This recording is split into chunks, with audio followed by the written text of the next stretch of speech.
এবার যে দু ধরনের স্যাটেলাইট, সেই দু ধরনের স্যাটেলাইট নিয়ে আলোচনা করি। এর আরও অনেক টাইপের স্যাটেলাইট আছে, আমরা এই দুটো নিয়ে আলোচনা করছি। সবার প্রথম ভূসমলয় উপগ্রহ বা জিও স্টেশনারি স্যাটেলাইট। এইটা সিলেবাসে ভূসমলয় আছে, এটা জিও স্টেশনারি হবে, ঠিক আছে। অনেক জায়গায় জিও সিনক্রোনাস লিখে থাকে, কিন্তু তাহলে কি পার্থক্যটা একটু বলে দিলে হবে। বলে দিচ্ছি। আমরা জানি পৃথিবীর দৈনিক ঘূর্ণনের পর্যায়কাল 24 ঘন্টা।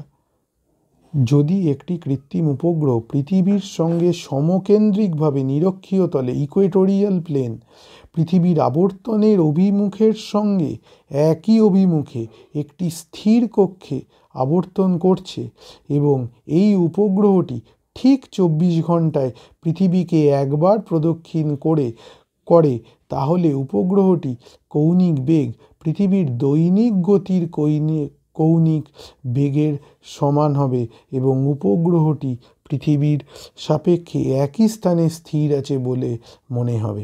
অনেক বড় কথা, একটু ভেঙে ভেঙে বোঝা যাক।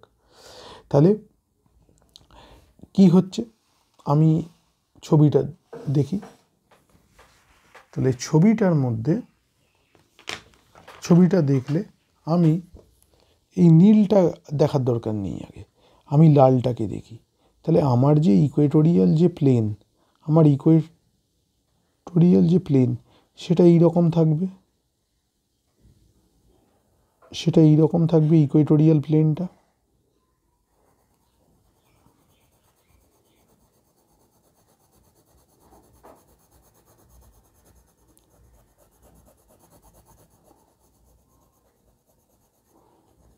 তাহলে এই শেডেড পোর্শনটা হবে আমার ইকুয়েটোরিয়াল প্লেন। মানে আমি যদি পৃথিবীকে ইকুয়েটার বরাবর কেটে দিই, তাহলে যে প্লেনটা পাবো সেটা হলো আমার ইকুয়েটোরিয়াল প্লেন, ঠিক আছে। সমকেন্দ্রিকভাবে, তাহলে এদের কেন্দ্র সেম। নিরক্ষীয় তলে, নিরক্ষীয় তল এইটা হলো ইকুয়েটার বা নিরক্ষরেখা, তার যে তলটা, এই যে শেডেড পেন্সিল দিয়ে যেটা শেড করছি, এই শেডেড তলেই, নিরক্ষীয় তলে পৃথিবীর আবর্তনের অভিমুখের সঙ্গে একই অভিমুখে, তার মানে পৃথিবী এইভাবে পৃথিবীর ঘূর্ণনটা হচ্ছে, আর এও হচ্ছে এই, মানে স্যাটেলাইটটাও ঘুরছে এইভাবে একটি স্থির কক্ষে, একটা নির্দিষ্ট কক্ষে আবর্তন করছে এবং এই উপগ্রহটি ঠিক একই সাথে করছে। যদি এবার একই সাথে যায় তাহলে কি হবে, একটা নির্দিষ্ট স্থান থেকে আমি দেখছি, তাহলে আমার সাথে সাথেই ঘুরছে। আমি যেমন ঘুরছি, আমি যদি পি বিন্দুতে থাকি তাহলে পি বিন্দুর উপরে আমি দেখতে পাচ্ছি এই স্যাটেলাইটটাকে, যদি মনে করি, তাহলে আমার সাথেই সকাল থেকে রাত অবধি হয়ে যাবে, আমি দেখতে পাবো এ আমার উপরেই আছে। তার মানেটা কি হলো, কিন্তু আমি তো স্থির নই, কারণ পৃথিবী স্থির নয়। তাহলে পৃথিবীও ঘুরেছে, স্যাটেলাইটটাও ঘুরেছে, কিন্তু এমনভাবে ঘুরেছে দুজনের কৌণিক বেগ একইভাবে ঘুরেছে, অর্থাৎ আমি সব সময় তাকে আমার সাপেক্ষে স্থির দেখেছি, বা পৃথিবীতে থাকা যে আছে, পৃথিবীতে যে আছে সে সব সময় স্থির দেখেছে। যাক, এবং এই উপগ্রহটি ঠিক 24 ঘন্টায় পৃথিবীকে একবার প্রদক্ষিণ করে। একবার তো তাকে করতেই হবে একই সাথে, একই কৌণিক বেগে, না হলে তো আমার সাপেক্ষে তো সেটা স্থির থাকবে না। তাহলে উপগ্রহটির কৌণিক বেগ পৃথিবীর দৈনিক গতির কৌণিক বেগের সমান হবে এবং উপগ্রহটি পৃথিবীর সাপেক্ষে একই স্থানে স্থির আছে বলে মনে হবে। এই ধরনের উপগ্রহকে ভূসমলয় উপগ্রহ বা জিও স্টেশনারি স্যাটেলাইট বলে। জিও মানে পৃথিবী, স্টেশনারি মানে স্থির, মানে একটা নির্দিষ্ট স্থানের উপর স্থির বলে মনে হবে। এবং এই ধরনের উপগ্রহটি যে কক্ষপথে পৃথিবীকে প্রদক্ষিণ করে তাকে পার্কিং কক্ষপথ বলে। এই হলো বক্তব্য। এবার যদি কোনো স্যাটেলাইটকে এবার এই তলটা, এই যে তলটা আছে নীল রঙের যে তলটা, নীল রঙের তলটা দেখছি নিরক্ষীয় তলের সাথে একটা কোণে আছে। তাহলে এই কোণে যদি থাকে এরও কিন্তু সময় একই থাকবে, কিন্তু এর তলটা এই রকম হবে না, পৃথিবীর মানে একদম নিরক্ষীয় তলে থাকবে না, একটু ওই তলের সাথে সামান্য কোণে থাকবে। তখন তাকে বলা হয় জিওসিনক্রোনাস স্যাটেলাইট। এর বাংলাটা আমি জানি না, মানে আমি পাইনি বাংলাটা। তো এবার যেটা হলো সেটা হলো, তাহলে আমার যেটা লাগবে সেটা হলো যে এইটা হলো জিও স্টেশনারি লালটা, আর যদি নীলটা হালকা উপর কোনো অ্যাঙ্গেলে যদি হেলে থাকে তাহলে তাকে বলা হয় জিও সিনক্রোনাস স্যাটেলাইট। আমাদের সিলেবাসে এইটাই আছে, জিও স্টেশনারি স্যাটেলাইটটাই আমাদের আছে, এক্সটেন্সিভ ক্যালকুলেশনও আছে তার। তাহলে বলা যেতে পারে যে এই যে আমরা জিও সিনক্রোনাস স্যাটেলাইট দেখলাম যেটা একটা কোণে হেলে আছে, তাহলে তারই একটা স্পেশাল ফর্ম হলো জিও স্টেশনারি স্যাটেলাইট, যেখানে ইনক্লিনেশন এই প্লেনের সাথে, ইকুয়েটোরিয়াল প্লেনের সাথে কত থাকবে, 0 ডিগ্রি। একইভাবে ক্যালকুলেট করতে হবে এবার উচ্চতা, কত উচ্চতায় এই কক্ষপথটি হতে হবে, আর তার প্রদক্ষিণ বেগ কত হবে। আমি যদি কক্ষপথটা না ডিটারমিন করতে পারি আমি প্লেস করব কি করে। মনে করা যাক পি হলো বিষুবরেখার উপর অবস্থিত কোনো একটি বিন্দু। তাহলে আমার পৃথিবীটা, তা আমাদের আলোচনা হলো জিও স্টেশনারি স্যাটেলাইট নিয়ে। তাহলে জিও স্টেশনারি স্যাটেলাইট কোন পার্টের উপরে থাকবে, ইকুয়েটোরিয়াল প্লেনের উপর। তার মানে এই এরকম বাইরে দিয়ে ঘুরবে পৃথিবীটাকে। তাহলে আমার যদি একটা ইকুয়েটোরিয়াল প্লেনে, ইকুয়েটারে, প্লেন তো পৃথিবীর ভেতরে তো আর কেউ থাকবে না, সারফেসে থাকবে, তো আমি একটা পয়েন্ট নিলাম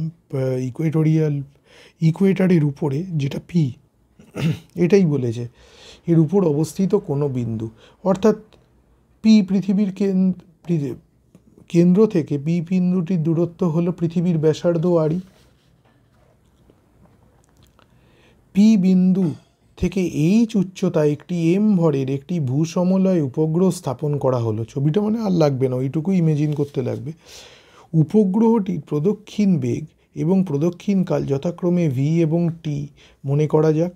এস কৃত্রিম উপগ্রহটি পৃথিবীকে বৃত্তাকার পথে পরিক্রমণ করলে পৃথিবীর ভূকেন্দ্রাভিমুখী আকর্ষণ বলকে অভিকেন্দ্র বলের সমান ধরে পাই। একই কনসেপ্ট। তাহলে কি, নিউটনের অ্যাট্রাকশন ফোর্স আর তার সাথে আমি সেন্ট্রিপেটাল ফোর্সকে ইকুয়েট করলাম, করে কি পেলাম, আমার এম কেটে গেল, ভি একটা আরই প্লাস এইচ কেটে গেল, তাহলে জিএমই বাই আরই প্লাস এইচ, তাহলে ভি জিএমই একই তো এক্সপ্রেশন, এই এক্সপ্রেশনই তো আমরা পেয়েছিলাম, সেই এক্সপ্রেশনটাই পেলাম। তারপরে এই রিলেশনটাও ইউজ করেছিলাম, করে GS by R plus H, তাই পেলাম। প্রদক্ষিণকাল 2π আর, এখানে কত হবে 2π আরই প্লাস এইচ বাই ভি, এটাও আমরা পেয়েছিলাম ভি এর ভ্যালুটা সাবস্টিটিউট করে। এর মধ্যে যা যা পেয়েছি তাই রিলেশনশিপ, শুধু এখানে করছি কি, এই টাইম পিরিয়ডটা আছে এখানে, কিন্তু আমরা টাইম পিরিয়ডটা জানি, ওখানে আমরা টাইম পিরিয়ডটা ক্যালকুলেট করছিলাম, এখানে আমরা টাইম পিরিয়ডটা জানি। কেন? কারণ পৃথিবীর সাথেই ঘুরছে, তাহলে টাইম পিরিয়ড। তাহলে এই ইকুয়েশনটা থেকে আমি আরই প্লাস এইচের ভ্যালুটা, এই এক্সপ্রেশনটা থেকে আমি আরই প্লাস এইচের ভ্যালুটা বার করছি। তাহলে টাইম পিরিয়ড জানি, আরই জানি, জিএস জানি, আরই এখানেও জানি, তাহলে আমি বুঝতে হবে হাইটটা কত, মানে কত হাইটে আমাকে স্যাটেলাইটটাকে প্লেস করতে হবে, এটা হলো আমার লক্ষ্যটা।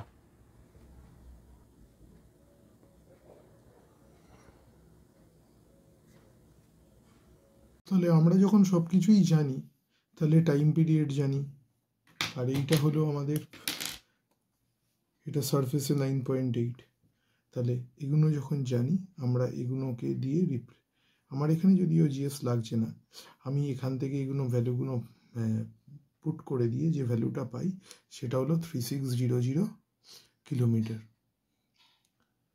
তাহলে এই ভ্যালুটা পেলে আমাদের লাভটা কি হলো? এই ভ্যালুটা পেলে আমাদের এই লাভটা হলো যে আমরা বুঝতে পারলাম যে কতটা হাইট, মানে অনেকটা হাইটে এটা রাখতে হবে এবং এটা খুব কস্টলি অ্যাফেয়ার একটা। আচ্ছা, এর সাথে যেটা বলতে হবে সেটা হলো নেক্সট ইম্পর্টেন্ট জিনিস, যেটা হলো যে এই হাইটটা তো পেয়ে গেলাম, টাইম পিরিয়ড জানি, তাহলে তার ভেলোসিটিটা কত? একই রিলেশনশিপ এখানে বসাবো, বসিয়ে যেটা পেলাম 3.08 কিলোমিটার পার সেকেন্ড, এটা পেলাম। তাহলে এবার হলো এই ভি এর এক্সপ্রেশন জানি, ভ্যালুগুলো বসিয়ে 3.08 কিলোমিটার পার সেকেন্ড, এটা হলো এর অরবিটাল স্পিড, তার মানে অনেকটাই বেশি। এবার হলো ভূসমলয় উপগ্রহের ব্যবহার, এটা একটু জেনে রাখতে হয়, এখান থেকে কিছু অবজেক্টিভ কোশ্চেন দিলেও দিতে পারে। 1 নম্বরে, ভূসমলয় উপগ্রহের সাহায্যে টেলিভিশনে পৃথিবীর এক স্থান থেকে অন্য স্থানে সরাসরি বিভিন্ন খেলাধুলো বা অনুষ্ঠান দেখানো যায়, মানে যেটাকে আমরা লাইভ বলি আর কি।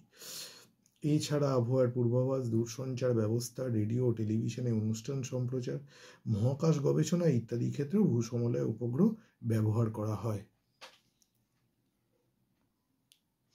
এবার হলো মেরু উপগ্রহ বা পোলার স্যাটেলাইট। যে কৃত্রিম উপগ্রহের কক্ষপথ নিরক্ষীয় তলের সমকোণে অবস্থিত থাকে তাকে মেরু উপগ্রহ বলে।